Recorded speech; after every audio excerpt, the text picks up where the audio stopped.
panci, saringan, sendok, mangkok, sendok sayur, dan talenan. Bahan yang kami gunakan untuk membuat teh hitam yaitu teh hitam, sereh, lemon, dan air. Yang pertama, potong lemon menjadi beberapa bagian sesuai selera. Yang kedua, potong kecil sereh di bagian yang besar dan tumbuk sereh tersebut.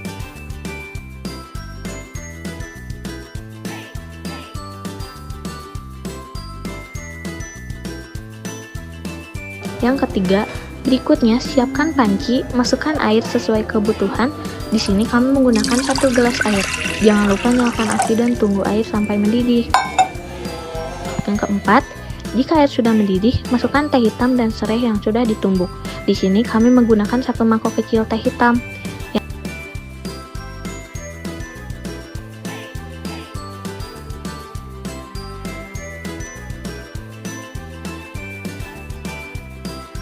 Yang kelima, diamkan sesaat agar teh hitam mengeluarkan aroma dan warna yang khas.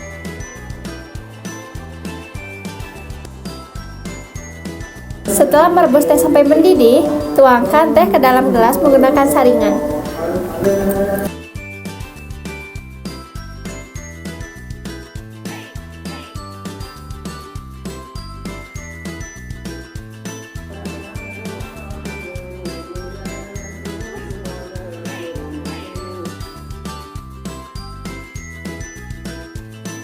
Jika teh sudah tertuang di dalam gelas, masukkan lemon ke dalam teh dan aduk menggunakan sereh.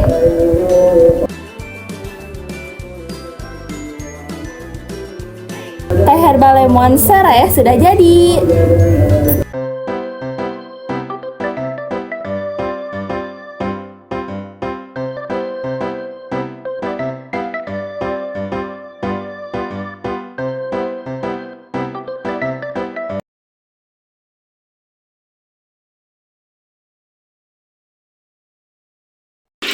Yang berikutnya ada the business model canvas. Yang pertama ada keipat persib.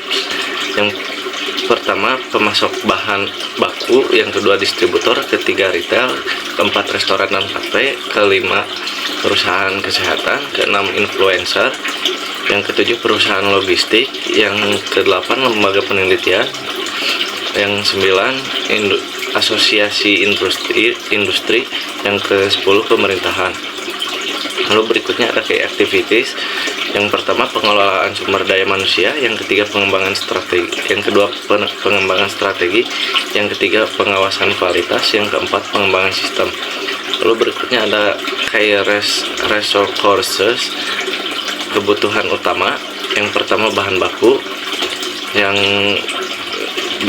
isinya daun serai, lemon, teh hitam, dan air. Lalu ada peralatan, isinya panci, saringan, pisau. Yang berikutnya nomor 3 ada daya manusia, sumber daya manusia. Yang keempat modal, kelima lokasi. Lalu berikutnya sumber daya utama, yaitu yang pertama bahan baku, yang kedua peralatan, yang ketiga tenaga kerja, keempat modal, yang kelima jaringan distribusi.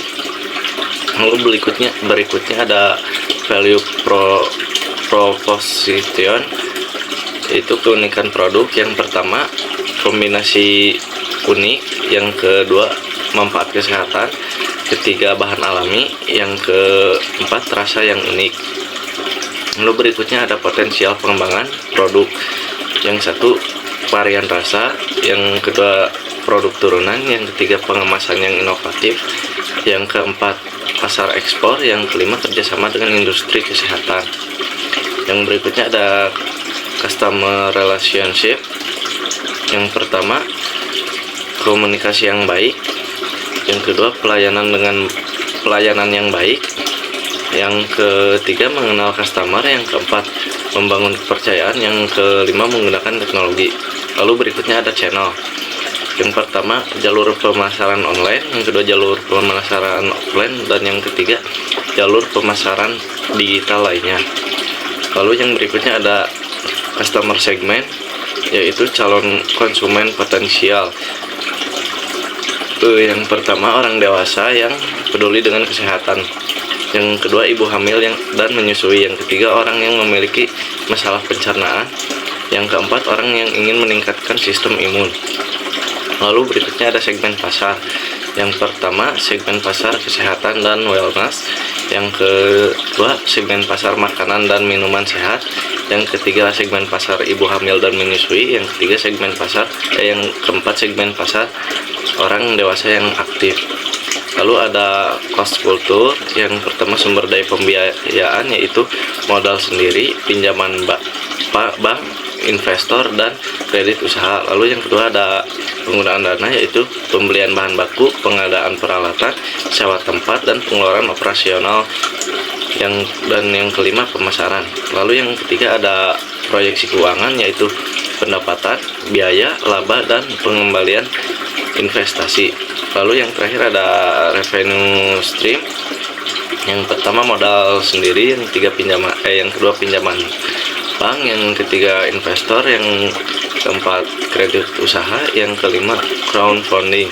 Lalu yang keenam ada venture capital, lalu yang ketujuh ada angel investor, dan yang ke-8 ada pinjaman dari keluarga atau teman. Yang ke-9 program pembiayaan usaha kecil. Lalu yang terakhir 10. Sekian dari kami. Wassalamualaikum warahmatullahi wabarakatuh.